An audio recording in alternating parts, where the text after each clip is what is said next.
And we're back. Speed squats, speed pulls again here today. And as far as what we are doing, gonna run same thing on the speed squat. So blue bands, box, put a little bit more weight on the bar based on how things are feeling and as long as things are still moving well. For the speed pulls, I am sure as shit not going to run the same thing as last week because running like that slow wedge, soft wedge on the speed pulls, like it felt good. It felt like I was getting more glute into it than normal with the speed pull, but going back to the max effort deadlifts on the weekend, the feel, the wedge, the assertiveness, what I needed to be getting from those speed pulls, it definitely was not there back on the max effort. So going to be making some changes there. Not entirely sure what I'm going to be doing yet. I'll kind of make the final call on that after I'm done squats and know how squats went and know how squats feel, but at least got like a little bit of plan. So let's get warming up and get into it. All right, work sets, wake up time. Got a 5 kilo in between the red and the yellow just to make plate changes easier.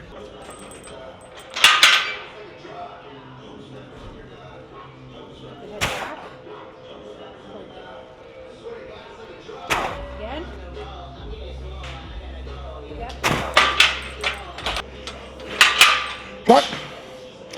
Pull. Cut. There you go. Cut. Yep.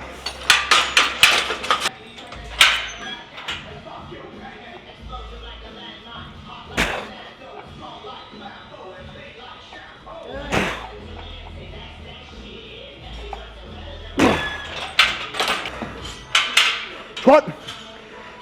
Pull. Head. Yep. Pull.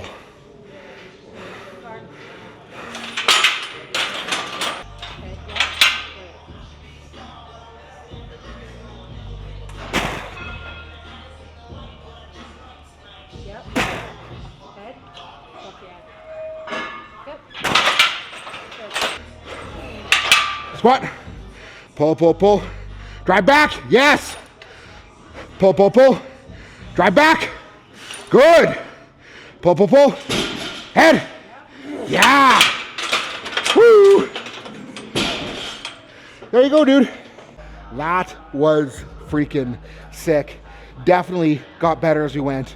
Feeling a little bit like flat today, but I keep saying it. Those are my favorite sessions to do speed work because like it's kind of like the day where nothing wants to move fast, and like if I can be assertive, if I can make it still move well on this day, like when I'm fresher on the heavy, it goes that much freaking better.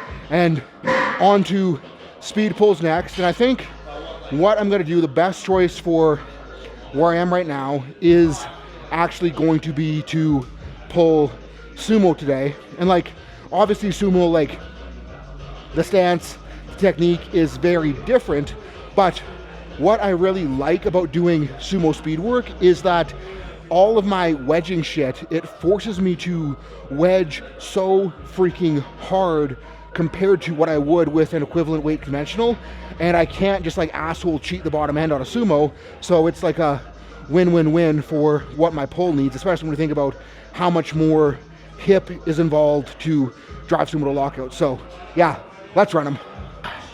All right, straight into the first work set, no warm-ups. And I remember reading something that Louis wrote years ago about how if you can't go straight from the speed squats straight into work weight on speed pulls, you're just some sort of pansy. And I want to be clear, that is not what I'm doing here. I'm just lazy, and Miana finished up her max effort pulls. The weight I wanted to start with was already on the bar, so I just slapped the bands on and fuck it, let's save some time and get into it.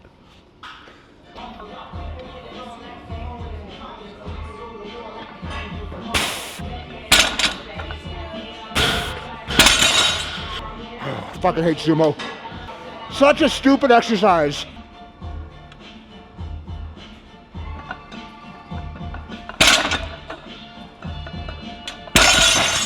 Getting better. Maybe I should have warmed up.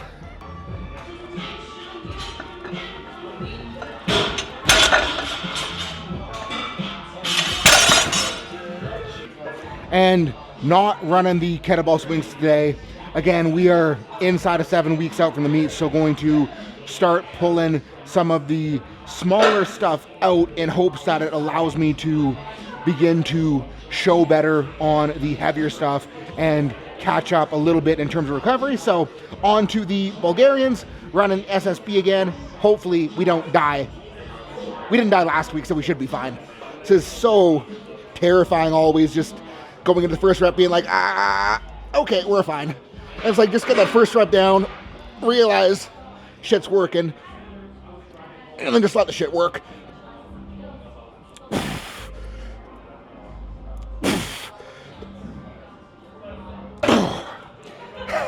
If I don't clang the plates off the rack.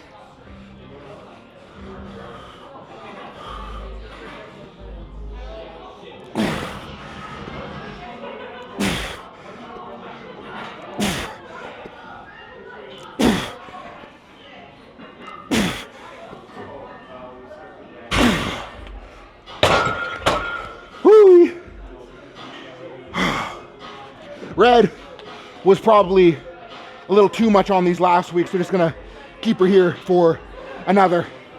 Okay, round 2.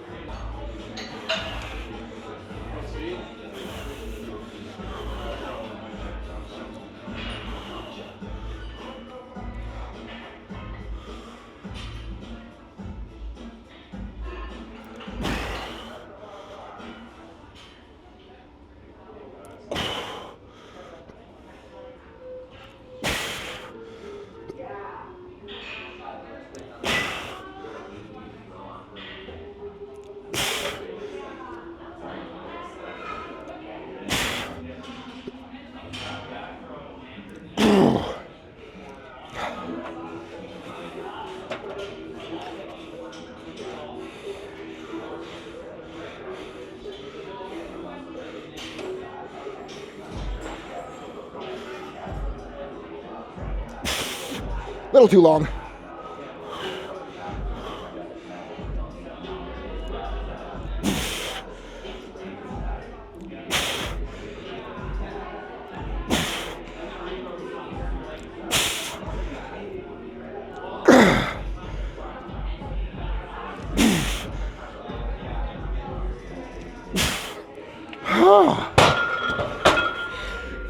Set 2 felt better than set 1, but still glad I didn't go up this week. All right, beast whale time, Nordics. Got the 2 mats under my knees, 1 mat under the ball, so a little bit lower than last week, so we'll see if I can handle this. And I forgot to put weight on the foot plate. Wow, that's embarrassing. Glad I got that on camera. All right, round 2. Hopefully I don't eat shit. Nope, let's go. Fuck. Gotta scoot this back a bit. 3rd time's the charm. There we go.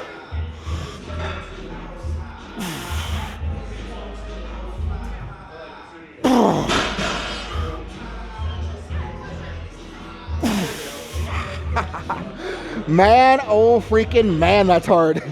Might have a little bit too much bounce to the bottom, but range of motion is gnarly. I don't give a shit. It's working. All right, set 2. Gonna attempt to be less bouncy here. There we go.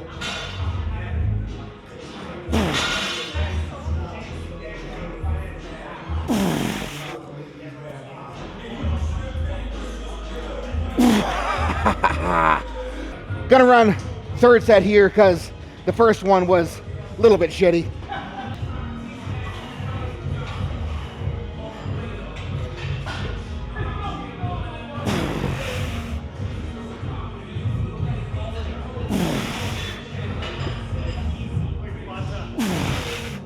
Hop.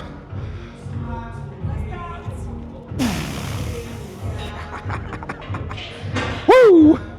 Whenever I run these, everybody's always like, if you can't do a full range of motion Nordic, why don't you just do a glute ham raise? But the thing is, glute ham raises are easy. I'm good at glute ham raises. I'm freaking terrible at these, and these expose exactly where my hamstrings are weak. So it's like, yeah, I could just do glute ham raise, but the glute ham raise is not going to be as productive for what my hamstrings need in order to have a better deadlift.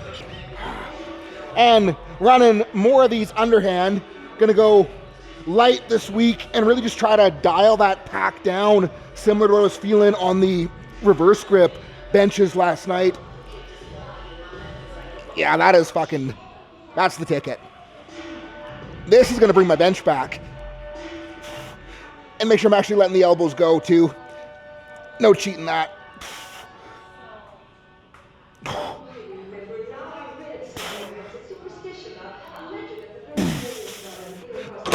And it's like, yeah, I can go up, but just because I can doesn't necessarily mean I should if like what I'm trying to build is that connection sensation dealio. And kind of what I'm thinking about when I'm doing these is I'm just trying to drive my elbows towards my hips the entire time and just keep that tension packing, scaps down as I pull. And that connection is exactly where I want to feel it on bench. So good call for today.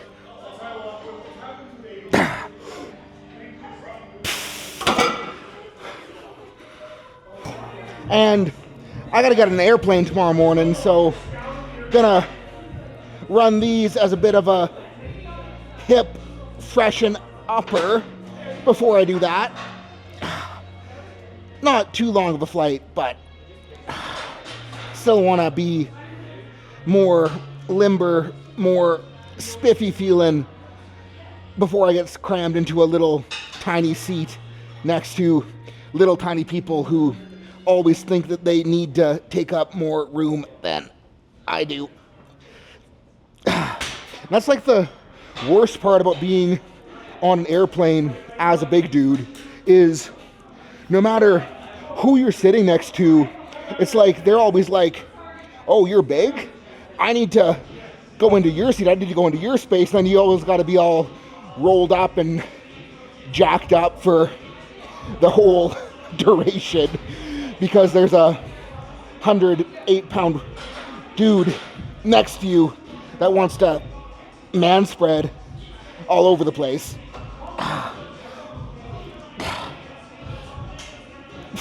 But these are sick. They feel nice. I just like them.